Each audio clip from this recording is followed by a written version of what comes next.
Good day to be indigenous. Get up, stand up. They are going to become more brutal. Couldn't cut. He need cut again. Because all the hippies were trying to be Indians anyway. They're going to become more repressive because it's a matter of dollars and their illusionary concepts of power. Hey, Victor. We must live in balance with the earth. And also with recent happenings at Wounded Knee.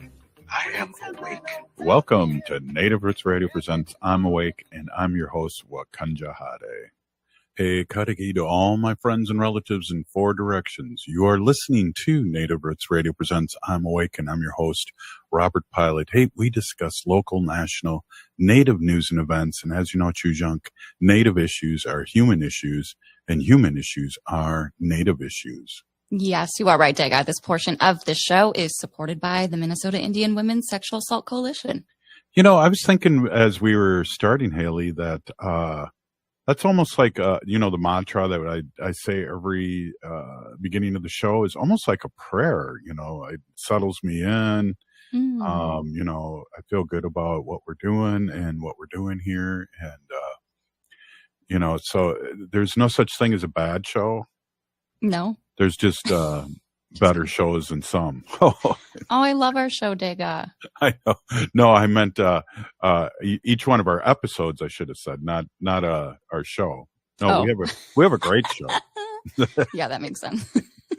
We have a great show here on Native Roots Radio. Hey, Dr. Stately's out doing busy stuff, and we always appreciate what he has to say and come on and just give him a shout out and hey, because I know he's listening, right? Oh, yeah. We love Dr. Stately of Native American Community Clinic here in Minneapolis. I wonder if I should say something like, call me. If you call me within 2 minutes, Dr. Stately, I'll give you $100 and see if he's listening. I don't. No, I don't know. Hey, so Friday was the end of Native American Heritage Month Day, and we want to just say that we are still celebrating here at Native Roots Radio. Yes, we are. Every day is Native American Heritage Day. What did you do for your long weekend? Did you incorporate any indigenous stuff into your celebrating? Well, I kind of do anyways, smudging off bad things and good things and putting tobacco out by the tree and giving prayer. And then, just doing my thing. I kept on thinking that each day was a different day. Like I thought Friday was Saturday and Saturday was Sunday. And I was upset because my morning show wasn't on, but it was Friday and not Sunday. So I don't know. Jesus. That's okay. I feel like there's a lot of people in a similar boat today. Like I thought today was Sunday all day kind of, but Friday definitely felt like Saturday. I don't know. It was a long weekend. I'm thankful for it and thankful for the time that I got to see my family and however you celebrate Thanksgiving or Thanksgiving. We hope it was a good time for you. Yeah, it was also Ho-Chunk Nation Day on Friday, and always celebrating that. Celebrated with a day off too. That's nice. Yeah. So, and then, I don't know. I kind of want to get into this now, and then we can maybe talk about the other things that we have going on. But I really watched all 4 episodes of The Vow of Silence, the assassination of Annie Mae Oshkosh. And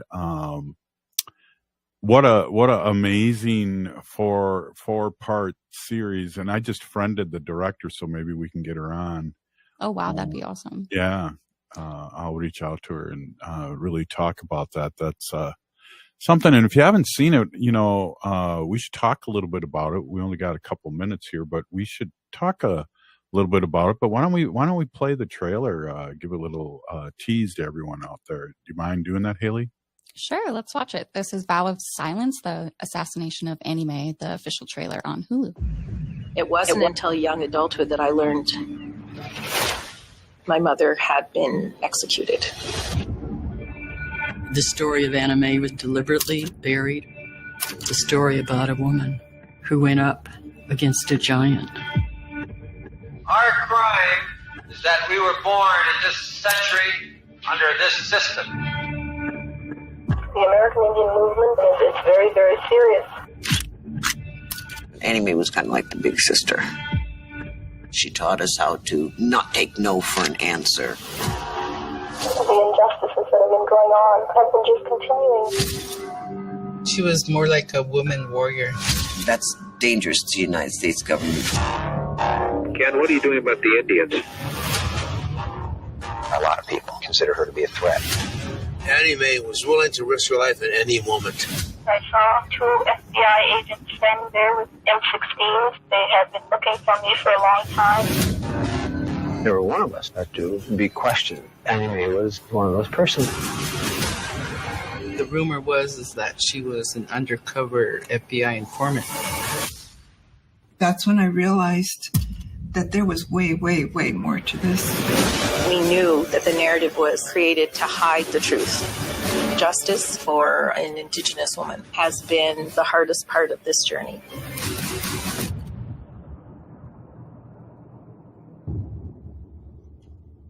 Yeah, amazing. There was quite a few things that came to mind, especially after the first episode. Yeah. And one of them, Haley, was all the great footage they had. They were talking about, all the way from how anime became, a protector, a native speaker, a native warrior in the beginning, and how it her journey, and then also joining the American Indian movement, and seeing all those young pictures of Clyde, Clyde Belcourt. He friended me over years ago when he was on the radio show, and invited me to Wounded Knee, and during the Wounded Knee celebration anniversary. And also, what was interesting too, we had our friend Paul Domain on too, who had been on the show many times here on Native Roots Radio, and I reached out to him and said, great job, and maybe we can have him come on too. But that was my first inkling with part one of the back history. Was amazing in this documentary. Yeah, I had never seen a collection of old footage like that, one that was so wide, of AIM footage, the American Indian movement, which started here in Minneapolis. I had never really seen most of those clips, let alone heard the story or anything about Anime Aquash before this. So just goes to show how many people need to see this and learn about this story. Right. And, whatever happened, I really feel like the FBI did have a lot involved in it, with the way they were able to turn people on each other and work on people's jealousies and things like that. So it was very interesting, and highly recommended here. Oh, absolutely. Yeah, if you have Hulu or someone, definitely try to get your hands on watching. Or their password. Hoa. Yeah, this 4-part series of the assassination vow of silence of anime, but I am only halfway through, so I've watched 2 full episodes. And I like how they kind of draw it out. They mention all of the co-founders of AIM and the American Indian movement. And then they also, they mention Leonard Peltier, which we'll get to in the next segment a bit. But wow, I think one thing that comes to mind is lateral violence. And this is exactly what groups like the FBI want to do. They want to, put the American Indians against each other. So it kind of gets rid of their problem on their own, the people fighting against their own people. Yeah. And that's kind of what I alluded to, but we call it, lateral violence, lateral oppression, and things like that. So they really, really did work. Their whole number one thing was they wanted to work to destroy the American Indian movement, and they did in a certain way, really. But we'll get back to that in the next segment. There are still chapters out there of the American Indian movement. I have a lot of American Indian movement swag, and we're still here and they're still here. But we'll be right back, and we'll be back.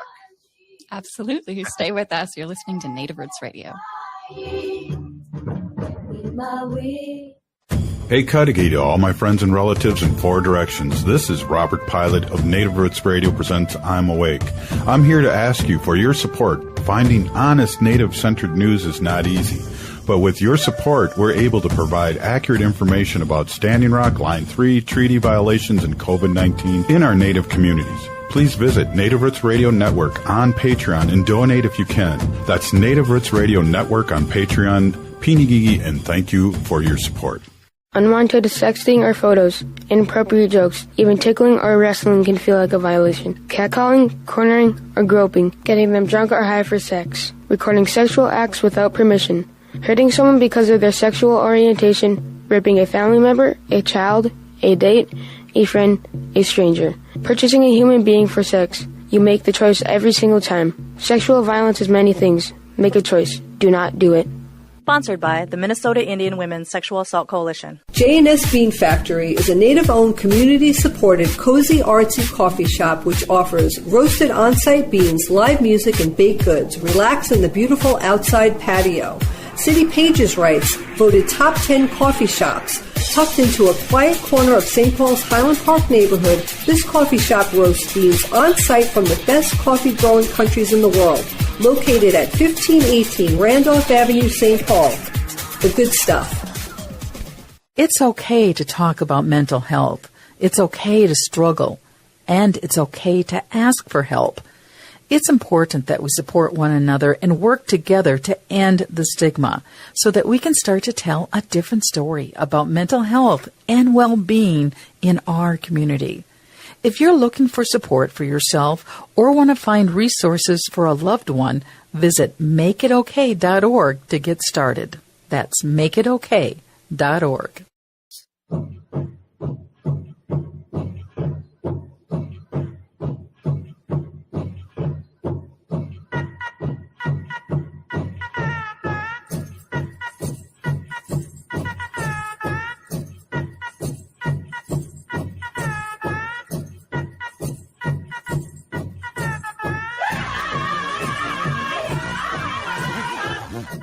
Welcome back to Native Roots Radio Presents I'm Awake, and this is Robert Pilot. This portion of the show is supported by the Native American Community Development Institute, or NACD, in Minneapolis. Hey, welcome back. And I just, my computer screen went down here, so I'm helpless right at this point. Oh, no. No, I'm good. Hey, okay. I got to give a shout out to Dayton's before we move on here, because they have the holiday festa and market downtown Minneapolis, and Native Roots Trading Post is there, and we have a lot of our state fair swag and things, and I guess we're out of wild rice now too, but oh wow, yeah, it's crazy. So that went quick. Check it out. I hear it's going really well down there, and get a resist jacket, because we have to resist now. So we'll be doing that right now. But hey, kind of talking back with the vow of silence, and interesting too that what the president did, and I applaud what the president did, Haley, pardoning his son. And did you just me? I was gonna say, yeah, I feel differently about it, but that's okay. Yeah, we could talk about it. Yeah, definitely. Talk it out. That's what we do here on Native Roots Radio. Hey, and it gives me some hope too that possibly they will look deeper into the pardon situation and finally pardon Leonard Peltier. I hope so. I know that's a lot of people's hopes right now, especially around the holiday season, is that Leonard Peltier gets to walk as a free man. Yeah, there's been a lot of talk about, I feel like, just Leonard in general over the past week with the documentary on anime, and also with Joe Biden pardoning his son and not pardoning Leonard from prison. But I've also talking to people who have worked closely and personally with Leonard while he's in jail, like Ruth Buffalo, or like Rachel Dion Thunder has worked closely on this. But are we supposed to be demanding a pardon for Leonard, or are we supposed to be demanding clemency? Because I know that there's a difference between the two. Clemency. You're right. Yeah. And I guess I use them interchangeable, but you're absolutely right. Because I think how I remember them explaining it was that a pardon was to be forgiven for a crime that you did commit, and a clemency is just like a lesser of a sentence for a crime that you were charged with. And Leonard is being held in there for a life sentence for aiding and abetting. Right. And I always like to bring up, Chujunk, that we have a couple people that were aiding and abetting the murder of George Floyd in Minneapolis that had gotten 2 and 3 years, not a life sentence. So that's a good point. It's a double standard all the way. But I mean, we have a lot of people that probably don't know what we're talking about, Haley. And I wonder, you have, as a top-notch producer here on Native Roots Radio, the best one here on Native Roots Radio. Wait, you're the only one producer on here, but you might have some a clip we could play maybe to explain kind of the background of Leonard Peltier. Yes, I do. Let's go ahead and play this. 1973. The Pine Ridge Indian Reservation is at odds with the elected tribal government and turns to the American Indian movement for help. Leonard Peltier, an AIM leader, sets up camp at the Jumping Bull Ranch to support and protect the traditional people being targeted by violence. June 26, 1975. A shootout begins after 2 FBI agents follow a red pickup truck onto the ranch. In the aftermath, both agents and a member of the tribe are killed. Over 40 Native Americans participate in the shootout, but only 3 men are charged. While Bob Robideau and Dino Butler are acquitted on the grounds of self-defense, Leonard Peltier is convicted and sentenced to life in prison based on coerced witnesses, shifting FBI testimony, and the withholding of vital ballistic evidence. Since then, Peltier and his supporters have been fighting for his freedom. His next parole hearing is set for July 2024. Please. Yes. So as we know, that hearing has passed already, and they did not grant him clemency. Exactly. It's so many prongs on that, Haley. I mean, we've had FBI agents come out recently in the last couple of years talk about how when you're trained as an FBI agent, this is one of the cases that's brought up right away in your training, and how they slant it right away, even to the new ones, that this guy murdered 2 FBI agents and he'll never get out. And just all this propaganda. There's people that were involved with the court case that have come out that were on the side of putting Leonard in jail, that have come out and said that this was a terrible injustice and that he should be out. Right. And he's been in there. Well, how old is he? He's 79? I believe he's 80 now. 80? Yeah. So this took place when he was arrested back in 1970s. Yeah, 75 is when it happened, and I think 76 he was on the run and was brought back from Canada to held trials. So that was around 1976. Mm-hmm. But it was just a terrible, terrible injustice of a trial, and and back then too, it was really that show these Indians and put them in their place is been the big reasoning behind this. There have been people that have admitted to this crime, and that lack of evidence, and there is no evidence that Leonard Peltier was involved in this. Right. And like that video, that short history video said, there were 40 Native Americans that were involved in the shootout that day. Right. So to prove, and that's kind of interesting that you bring that up too, because I really believe the number one thing, especially after Wounded Knee in 1973, the occupation of Wounded Knee, that the FBI was wanted to get rid of the American Indian movement. Yeah, and that was the goal. Right. And so all these things helped do that. We won't even talk about, the murder of the head of AIM then was John Trudeau, and what happened to his family. Oh my goodness, yeah. So, there's all these things that wickedly happened to families. When you show strength and pushback, that's kind of what happened. Yeah. In those days, and it still happens to a certain degree, but think about this too, Haley, in the way things were in the 70s, 1973, Wounded Knee, Leonard Peltier, the murder, Anna Mae, the murder, basically the same year, 75. Not until 1978 were we able to, as Native Americans, practice our own religion. That's right. So put that in context with that knowledge of the way things were, and God, our Uncle Curtis, I remember him many times talking about when AIM came around, how people got really proud to be, especially the urban Indians, got really proud about being Native. Yeah, walking, standing tall, and really giving some pride into the community, and we're not going to take it anymore. Yeah, and that was kind of like the whole opposite effect of what non-Native people wanted when they signed the Allotment Act and forced American Indians into urban environments. It was, that was an interesting point there, wasn't that? Yeah, it was in the documentary. Right, and I think you mentioned that last time we talked, which seems like a month ago, but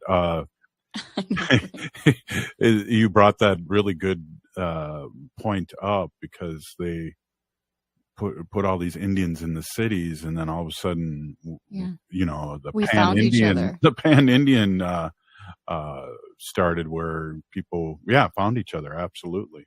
Yeah, you found each other, and there's power in numbers when you find, your relatives or your neighboring tribes and stuff. Like here in the Twin Cities, I feel like, I run into, of course, a lot of Dakota people, Ojibwe people, but also there's Ho-Chunk people and people from the North and South Dakotas in here. And that all has to do with relocation and forced, assimilation into urban communities. And like I said, power. There's power in the people. So when you find people, that is like how AIM started. And I really believe that that's why AIM is still around to this day, despite the government trying to break it apart. Well, it's interesting too. I've had Leonard Peltier on the show, had Clyde Belcourt on many times, talking about the history, and was it Thunder Before the Storm, his autobiography out of Minnesota Historical Society Press, is an amazing book. Mm-hmm.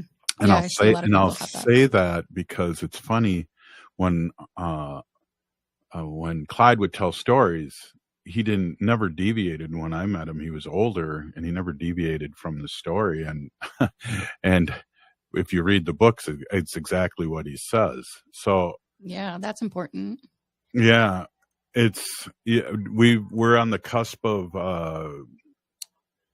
a lot of our history passing away, but also we're able to hear these stories on Native Roots Radio and other platforms out there, and they'll never die. They did good for their community, but also too, you'll see in the documentary that they were human beings too. So there is that. Hey, what do we got? What do we got up next here? Hey, we're going to be joined by our friend Kristie GoForth with Bikes for Kids Wisconsin.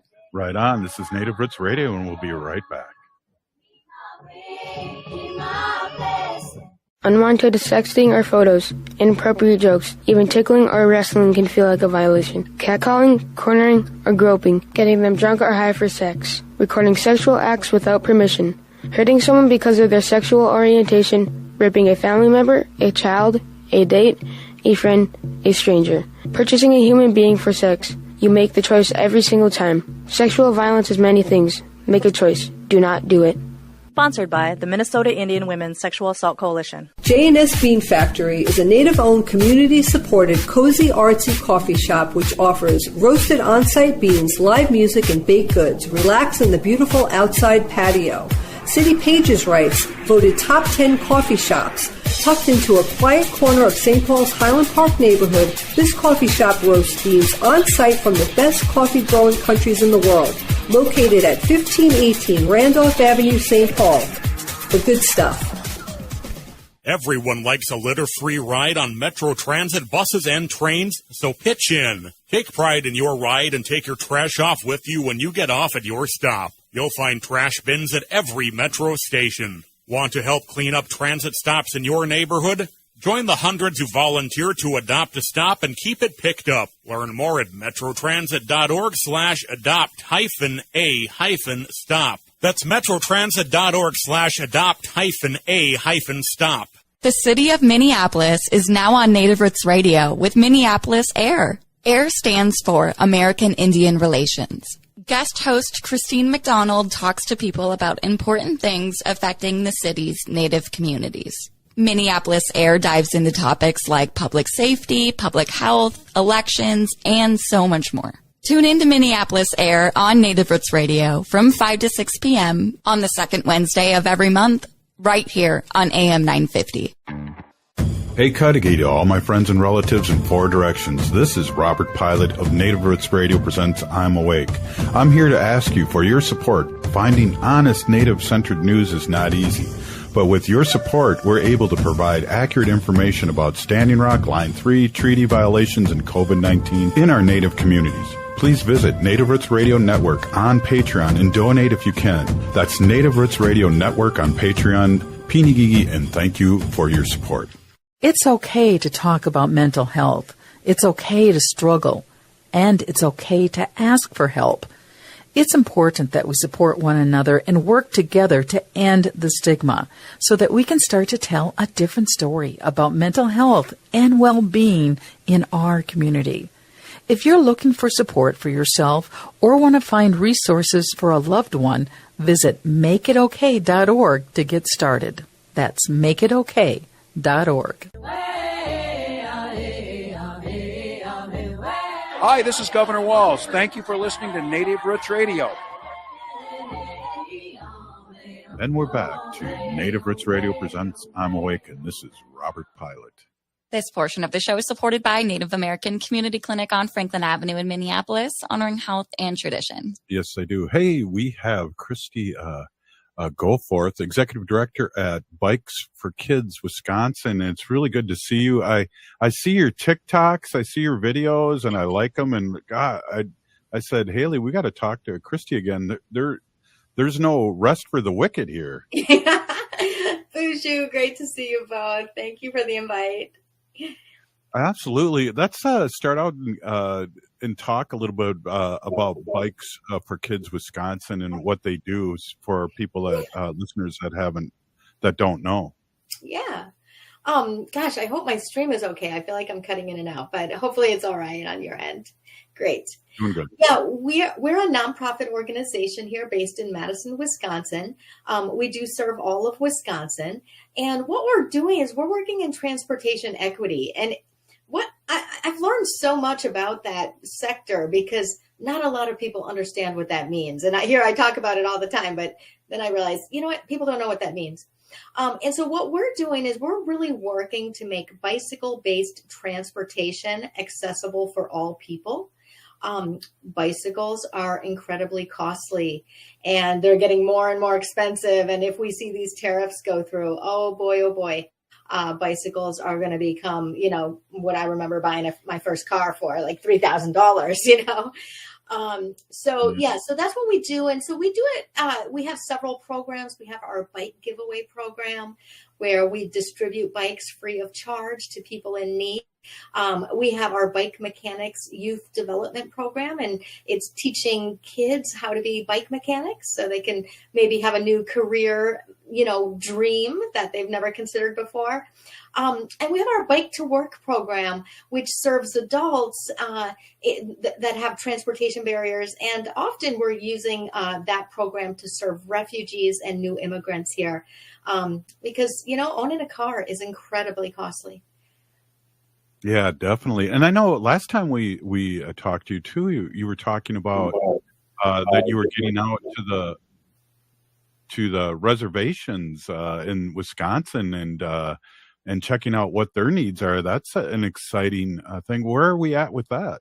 Yeah, that was a connection with the Great Lakes Intertribal Council.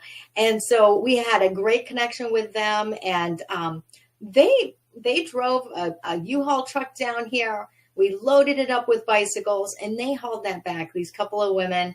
I'm like, yeah, go girls. And they distributed, it was, I think, well over 100 bikes up there. So That's amazing. That's Yeah. totally amazing. You know what do you have I just see your videos in there that you're working still. You're fixing bikes, you're having people come in. Talk a little bit about, this is a year-round activity. Yeah.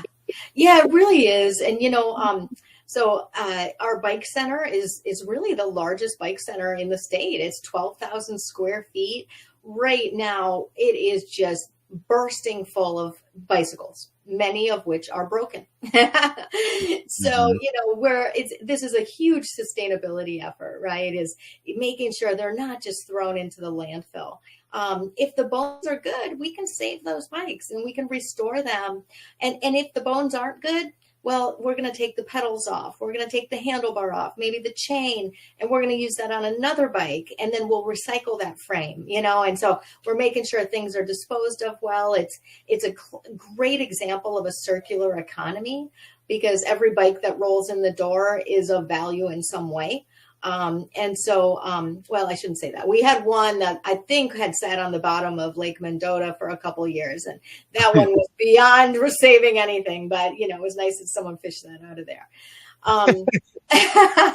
Used a big magnet, I'd probably. Yeah. Often it's like a kayaker who sees it in there and then they get their paddle and then, it's quite the sight. But yeah, so, it's such a cool, it's such a cool project to be a part of.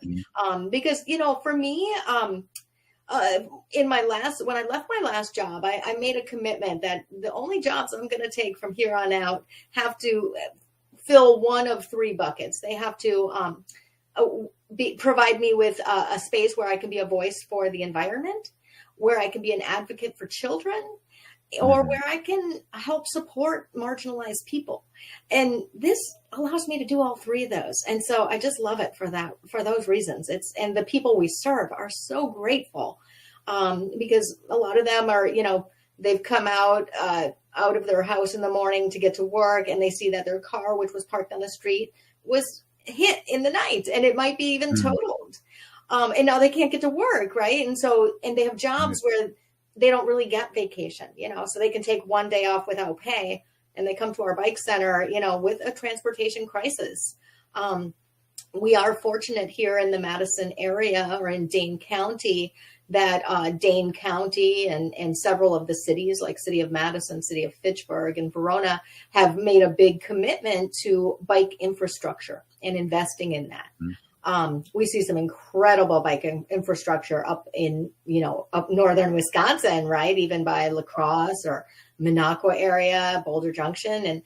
And so it's such a great connected network that it makes cycling year round possible here. Yeah. Before I forget, that's Kristie, that's your executive director of Bikes for Kids Wisconsin. Can you give us your TikTok and your YouTube and your Facebook, and so people can get really? I'm amazed on how many bikes you had and how many people you're working on in the last video that I saw on TikTok, and so people can even donate because we have a big audience in Wisconsin listens to us. Yeah, you too. It's funny, actually, usually when I'm doing this with you, the bike center is listening. They love listening to Native Roots Radio. And they're like, we didn't know you were going to be on. So we have volunteer work nights there on Mondays and Tuesday nights. And so it's always kind of fun that they're listening. So hi, everybody. Hi, Freddie. So Freddie is our host tonight, and he teaches Spanish while you're learning to fix bicycles. So Spanish around bicycles. Yeah, it's cool. And then our Tuesday night is Ryan, and he does a music theme. So, but yeah, so our website is bikesforkidswi.org. My TikTok is just my personal one. I haven't, I don't want to put another channel out to manage, right? So you can just find it at Kristie GoForth, or you can hashtag bikesforkidswi. Let's see, and then Facebook. All of our URLs are just Bikes for Kids WI. So you'll find them, Facebook.com/bikes yeah, you know. That's awesome. I always think of biking, and now, Kristie, I'm old, and I reminisce of back in the 60s where we had the banana split seats and the bikes. I wish if you ever see one of those come up, let me know. Oh, Robert, we have got one that is so beautiful right now. I actually, tomorrow we have a telethon. I'm doing my first live streamed Giving Tuesday telethon from the Bike Center. And I'm going to try to pull off some bike show and tell. And this one bicycle, I tell you, bicycles call out to the person. So I see this at our bike giveaway events all the time. Like we'll have a really unique bike, like a Stingray. Robert, you know what a Stingray is? Yeah. Oh, yes, I do. Chopper. And we'll put that out there, and I'll be like, oh, I wonder who this bike is going to call out to. And then you see a kid come up and they just race right for it. And their parent or caregiver might try to talk them out of that one. And there is no talking them out of it. And so I feel like that with this bike that I call Purple Rain. It's a purple velvet banana seat. On a purple frame with the old ape hanger handlebars, and it's got some pink and white flowers on it. It is I just love it. And so today we were doing a test drive of our telethon, and I brought out Purple Rain. I had to show off that bike. Yeah. Wow. Well, yeah, let us know when you're doing that so we can share that out. And also, Haley, make a note of that. All day tomorrow. All day tomorrow. All day, 10 to 4. 10 to 4 tomorrow. Okay. And it'll stream on our YouTube channel. So Bikes for Kids Wisconsin on YouTube. Should be fun. Hopefully the tech goes off without a hitch. That's my only word. An old friend of mine that I worked with at Ho Chunk Nation, George is asking if there's any 3-wheelers. We do. We have several right now. Hi, George.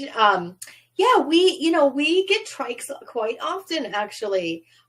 They often go to, that's George Stacy. Hi, wonderful. They often go to a population we serve that has Down syndrome or people with a variety of mobility challenges. Sometimes it's senior citizens who are rehabbing from a knee surgery, and maybe they'll just borrow it and rent it for a short term, But yeah, we have a few right now, George. Come on by. George lives way out in the country, so I don't know how often he gets into a big city like Madison. And those 3-wheelers are very difficult to transport, so you'll need to bring that pickup truck, George. He can get one of those, I'm sure. Yeah. Well, this is when did this start? And I know you've been involved for a few years, but when did this start? This is just such a great idea. And I don't know if you know this, but the Twin Cities is full of bike trails everywhere. Yes, amazing. They're the kind of the gold standard. Well, so in the Twin Cities, there's an organization called Free Bikes for Kids Minnesota. Free Bikes for Kids Minnesota. And that actually it's a national organization that has several chapters. Their first chapter was established in the Twin Cities. And so we were a chapter, a gentleman named Andy Quant started a chapter here back in 2017 was our first bike giveaway event. And so, we've been at it 7 years. I think that is, yeah. And, I've been here now almost 5 years. And so the Free Bikes for Kids program was a great foundation for us. The reason we kind of went beyond and decided to pull away from that and go to Bikes for Kids Wisconsin was, number one, we can tell by the bike obsessed people here in Dane County that we could definitely expand our borders. We also needed to operate more than just 10 weeks a year. I need a job all year. So we took that year round, and that was not part of the model. The model is, it's a short temporary thing, and you just fix up a bunch of bikes. And so that's worked out really well for us by using strategic partnerships throughout the state. Awesome. Hey, we're with Kristie GoForth, Executive Director at Bikes for Kids Wisconsin, and we're going to take a quick short break. This is Native Roots Radio. Stay with us. J&S Bean Factory is a native-owned, community-supported, cozy, artsy coffee shop which offers roasted on-site beans, live music, and baked goods. Relax in the beautiful outside patio. City Pages writes, voted top 10 coffee shops. Tucked into a quiet corner of St. Paul's Highland Park neighborhood, this coffee shop roasts beans on-site from the best coffee-growing countries in the world. Located at 1518 Randolph Avenue, St. Paul. The good stuff. Unwanted sexting or photos, inappropriate jokes, even tickling or wrestling can feel like a violation. Catcalling, cornering, or groping, getting them drunk or high for sex, recording sexual acts without permission, hurting someone because of their sexual orientation, raping a family member, a child, a date, a friend, a stranger, purchasing a human being for sex. You make the choice every single time. Sexual violence is many things. Make a choice. Do not do it. Sponsored by the Minnesota Indian Women's Sexual Assault Coalition. The city of Minneapolis is now on Native Roots Radio with Minneapolis AIR. AIR stands for American Indian Relations. Guest host Christine McDonald talks to people about important things affecting the city's Native communities. Minneapolis AIR dives into topics like public safety, public health, elections, and so much more. Tune in to Minneapolis AIR on Native Roots Radio from 5 to 6 p.m. on the second Wednesday of every month, right here on AM 950. Hey, Cudahy to all my friends and relatives in four directions. This is Robert Pilot of Native Roots Radio presents I'm Awake. I'm here to ask you for your support. Finding honest Native-centered news is not easy. But with your support, we're able to provide accurate information about Standing Rock, Line 3, treaty violations, and COVID-19 in our Native communities. Please visit Native Roots Radio Network on Patreon and donate if you can. That's Native Roots Radio Network on Patreon. Pinigigi, and thank you for your support. Hi, this is Representative Sharice Davids from Kansas. I'm Ho Chunk, and you're listening to Native Roots Radio. And we're back to Native Roots Radio presents I'm Awake, and this is Robert Pilot. This portion of the show is supported by Howling for Wolves, protecting wolves for future generations. Oh! Well, that's the favorite part of the most favorite part of the show for me. Hey, we're here with Kristie GoForth, Executive Director at Bikes for Kids Wisconsin. And welcome back. And I got a quick question about what should people know about bike maintenance in the winter, and are switching tires a thing, or storing it inside or upside down, or what? Help us out here. Yeah, I can tell you a little about that. Oh boy, you got to really do a lot of maintenance if you're going to ride in the winter because of the salt and the corrosion on your drivetrain, right? So that's something to watch out for, and you really want to regularly kind of clean off your derailleur and your rear cassette and your chain. A lot of people like to have an extra set of tires, just like for your car. You can have a set of studded tires. So that can be kind of a great way to, feel secure on the ice. And, oh man, I've had some wicked wipeouts on ice. So I like studded tires. But yeah, so, you can totally do it. It's just the salt is an issue, and you gotta do a bit of maintenance. There's this, you can get floss. Gear floss, and you kind of run it through your rear cassette, and kind of keep that salt out of there. Well, I was talking with my mic muted. Hey, there's you're having a Ho Chunk Christmas party at the TOB on the 12th, December 21st. Talk a little bit about that. Yeah, this is my buddy, Odie Ike. He's Ho Chunk out of Nebraska. You guys know Odie? No. He might be a fun guest. He does, oh my goodness, he is just an incredible dancer and just an incredible craftsman. He just gorgeous, makes some gorgeous regalia. But he puts together these parties, and he does a ton of cooking. There'll be a meal at this party. So the party starts at 4:00 and the meal is at 5. It's open to the public if you want to, experience a little Native culture. I'm sure there will be art vendors there, and just a good opportunity to kind of build some community there. Is that the tribal office in Madison? Correct. Tribal office in Madison on Trade Winds Parkway. It is. Right on. And, we were thinking about this, Haley and I. We were wondering, how many bikes have you given away in your term, and also, I guess, the last 7 years? Oh, man. Yeah. It's a big number. I'll tell you, this year we smashed our previous record in 1 year. And it really speaks to just the demand and the challenges that people are facing. Our last highest record was in 2022 when we gave away 2,126 bicycles. This year we gave away 2,518. So yeah, it is just unbelievable. And then altogether, we have given away 12,609. And today it was a really interesting day. The phone was ringing off the hook. Just people are finally, it's like the procrastinators that have had these bikes in their garage, and there was a little snow in the air. So they're like, oh my gosh, I got to get on this. So boy, I think today alone, we probably had 20 bike donations just roll through the door. Wow. And I'd say that's pretty common. I think the daily average is probably 15 to 20 bikes a day. So and it's the people that donate them can write them off too. This is a nonprofit. They can. Well, we had a funny conversation because someone brought in a Murray, and it was probably an 80s model, but like brand new, like it had never been ridden, right? And he's like, well, do you think I could write this off for $100? And, so we had a funny conversation there. We don't tell people the value, and, what we say is fair market value. And we're like, fair market value is what someone will pay for that bicycle. Despite that bicycle being new, someone would probably pay $10 for it. And so he was thinking 100. I was like, that's probably more like $10.